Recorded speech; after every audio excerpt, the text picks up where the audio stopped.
آج کی انتہائی انفارمیٹیو ویڈیو کے ساتھ آغا طاہر حاضر ہے۔ مجھے امید ہے کہ میری اس ویڈیو کو آپ غور سے سنیں گے اور اس کو لائک، شیئر اور سبسکرائب بھی کریں گے۔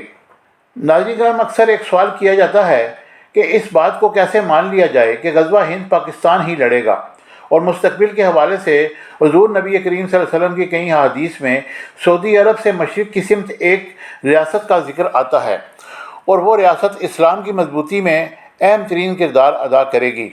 مثلا غزوہ ہند کی مشہور حدیث جس کے مطابق ایک اسلامی لشکر پہلے ہندوستان فتح کرے گا، پھر اہل یہود کے خلاف فیصلہ کن جنگ لڑے گا۔ اسی طرح روایت ہے کہ حضور نبی کریم صلی اللہ علیہ وسلم نے مشرق کی طرف اشارہ کر کے فرمایا کہ جب میرا دین پوری دنیا میں کمزور ہوگا تو وہاں یعنی مشرق سے اٹھے گا۔ ایک اور موقع پر فرمایا کہ مجھے مشرق سے ٹھنڈی ہوائیں آ رہی ہیں، جس پر علامہ اقبال نے قسم کھائی کہ میرے عرب کو آتی تھی جہاں سے ٹھنڈی ہوائیں، وہی میرا وطن ہے، وہی میرا وطن ہے۔ غزوہ ہند کو سمجھنے سے پہلے آپ کو پاکستان کی اہمیت کو سمجھنا ہوگا۔ پاکستان بابرکت رات 27ویں رات کو مرز وجود میں آیا۔ یہ محض اتفاق نہیں بلکہ انتخاب تھا۔ اللہ نے اس عظیم ریاست کو وجود میں لانے کے لیے سال کی سب سے بہترین رات منتخب کی، اور بہت سے نیک لوگوں کو یقین ہے کہ جس رات پاکستان مرز وجود میں آیا، اس رات لیلۃ القدر تھی۔ یہ تو آپ نے اکثر سنا ہوگا کہ اسلام کی 1400 سالہ تاریخ میں مدینہ کے بعد پاکستان دوسری ریاست ہے جو اسلام کے نام پر بنی تھی۔ لیکن مدینہ سے مماثلت کا معاملہ صرف یہیں تک محدود نہیں۔ مدینہ کو اس وقت مشرکوں یعنی بت پرستوں سے خطرہ تھا، اور ان مشرکوں کی مدد یہودی کر رہے تھے۔ اور آج 1400 سال بعد اگر ہم آج دیکھیں تو پاکستان کو اس وقت دنیا کی سب سے بڑی مشرک بت پرست ریاست بھارت سے خطرہ ہے، اور اس بت پرست ریاست کی مدد اسرائیل یعنی یہودی کر رہے ہیں۔ مزید دلچسپ یہ ہے کہ مدینہ کے مشرکوں کے خلاف 3 جنگیں ہوئیں، اور چوتھی جنگ فیصلہ کن جنگ تھی جس میں مکہ کو فتح کر لیا گیا تھا۔ اور پاکستان کی بھی بت پرستوں کے خلاف اب تک 3 جنگیں ہو چکی ہیں، اور چوتھی جنگ کے بارے میں کہا جاتا ہے کہ وہ فیصلہ کن ہوگی۔ پاکستان اور مدینہ دونوں کے ناموں کا مفہوم بھی ایک ہے۔ پاکستان کا مطلب پاک لوگوں کے رہنے کی جگہ، اور مدینہ کا مطلب یعنی مدینہ النبی کہا جاتا ہے، اور بعد میں مدینہ طیبہ کہا جانے لگا، جس کا مطلب ہے کہ پاک لوگوں کے رہنے کی جگہ۔ اب آپ ذرا بزرگان دین کی پیشن گوئیوں پر غور کیجیے گا۔ حضرت نعمت اللہ شاہ ولی نے آج سے 850 سال پہلے نہ صرف قیام پاکستان کی پیشن گوئی فرمائی تھی، بلکہ اس ملک سے اللہ نے جو کام لینے ہیں اس کے بارے میں بھی بتا دیا تھا۔ نعمت اللہ شاہ ولی نے فرمایا کہ حکومت صرف ایک صدی تک قائم رہے گی، اور اس کے بعد ہندوستان 2 حصوں میں تقسیم ہو جائے گا۔ مولانا اشرف علی تھانوی نے قیام پاکستان سے 6 سال پہلے اپنی بیوی کو وصیت کی تھی کہ پاکستان بن جائے گا اور تم وہاں چلی جانا۔ خان افقلات کو حضور نبی کریم صلی اللہ علیہ وسلم خواب میں آئے تھے اور کہا تھا کہ پاکستان کے ساتھ شامل ہو جاؤ۔ صوفی برکت علی نے فرمایا تھا کہ ایک دن پاکستان کی ہاں اور نہ میں دنیا کی ہاں اور نہ ہوگی۔ بات صرف ہمارے بزرگوں تک محدود نہیں۔ اب آپ ذرا ہندو پنڈتوں کے زائچوں کی پیشن گوئیاں سن لیجئے۔ کہا جاتا ہے کہ قیام پاکستان کے بعد ہندو پنڈت نجومی نے بلوا کر زائچے بنوائے، اور پھر اعلان کیا کہ پاکستان اور بھارت میں 4 جنگیں ہوں گی، چوتھی جنگ فیصلہ کن ہوگی۔ اور گاندھی صاحب نے یہ نہیں بتایا تھا کہ جنگ کا فاتح کون ہوگا، لیکن نعمت اللہ شاہ ولی 850 سال پہلے بتا چکے تھے کہ پاک بھارت کے درمیان 4 جنگیں ہوں گی، اور چوتھی جنگ فیصلہ کن ہوگی، اور وہ جنگ پاکستان جیتے گا۔ اب آپ تصویر کا دوسرا رخ دیکھیے۔ سقوط ڈھاکہ کے ذمہ دار جتنے بھی کردار تھے جنہوں نے پاکستان کو توڑا تھا، اللہ نے ان کو ان کے خاندانوں سمیت مٹا دیا۔ مثلا ذوالفقار علی بھٹو سارا خاندان غیر طبی موت مرا، بلاول بھٹو کی نسل سے نہیں، یہ تو بلاول زرداری ہے۔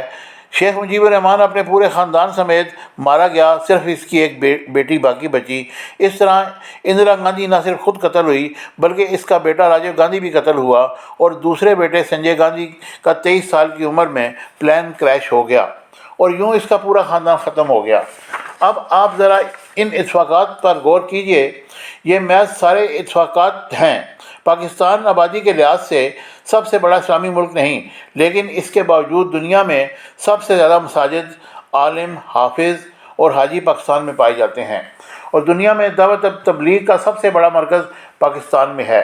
دنیا میں جہاد کا سب سے بڑا مرکز پاکستان میں ہے۔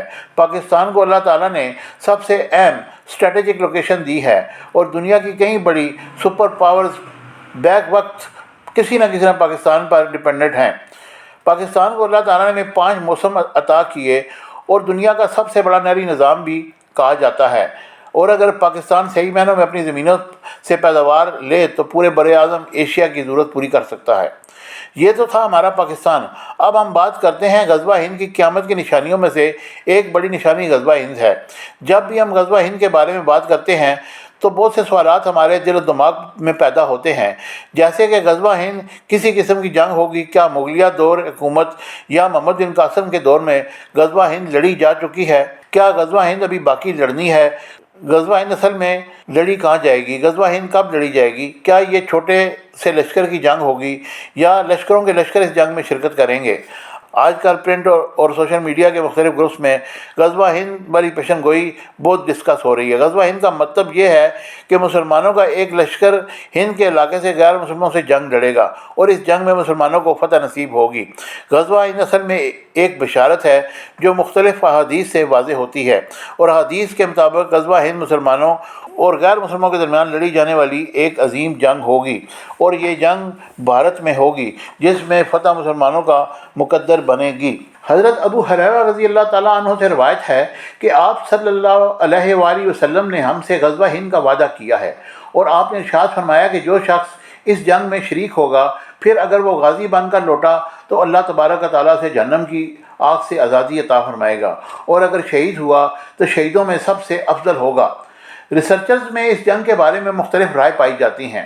کوئی اسے چھوٹا سا لشکر سمجھتا ہے، کوئی سمجھتا ہے کہ اس جنگ میں بہت سے لشکر شامل ہوں گے، کوئی کہتا ہے کہ اسے غزوہ ہند میں قیامت تک لڑی جانے والی تمام جنگیں شامل ہیں، تو کسی نے حضرت محمد بن قاسم اور سلطان محمود غزنوی کا چڑھائی کرنا بھی غزوہ ہند میں شامل ہے۔ کوئی عالم کہتا ہے کہ اس بارے میں فکر کرنے کی کوئی بات نہیں، غزوہ ہند میں مسلمانوں سے فتح کا وعدہ کیا گیا ہے۔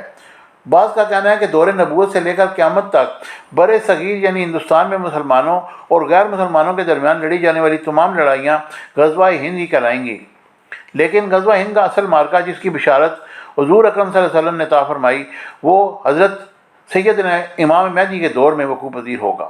احادیث میں ہندوستان کی فتح کی بشارت کا ذکر بہت تاکید کے ساتھ ہوا ہے، اس لیے صحابہ کرام کے دور سے ہی غزوہ ہند کی کوششیں کی جاتی رہی ہیں۔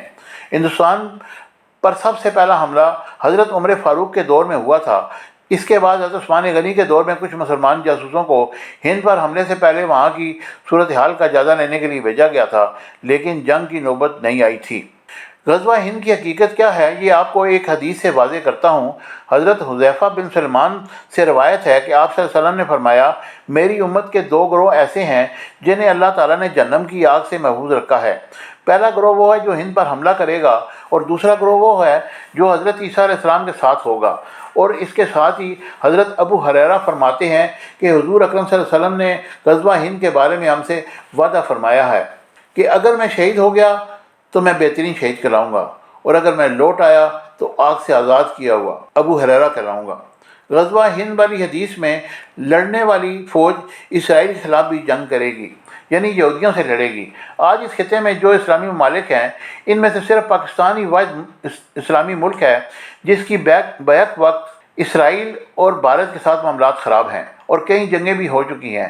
یہ شاید نہ افغانستان پوری کر سکتا ہے، نہ بنگلہ دیش، نہ ایران۔ اب نعمت اللہ شاہ ولی کی پیشن گوئیوں کے حوالے سے ایک چھوٹا سا واقعہ بھی آپ کو سناتے جاؤں۔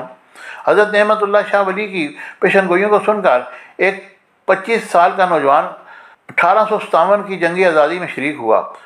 وہ فتح کے لیے بڑا پر امید تھا، لیکن اس جنگ کے دوران اس نوجوان کو ایک بزرگ ملے، اور بزرگ نے اس نوجوان کو کہا کہ تم کو جس فتح کی خوشخبری دی گئی تھی وہ یہ جنگ نہیں، اس میں ابھی کافی سال باقی ہیں، ابھی ایک ملک بنے گا جو اسلامی مرکز بنے گا اور تم اس کو دیکھو گے۔ یہ سن کر وہ نوجوان جنگ چھوڑ کر چلا گیا اور انتظار کرتا رہا یہاں تک کہ 90 سال بعد پاکستان بنا۔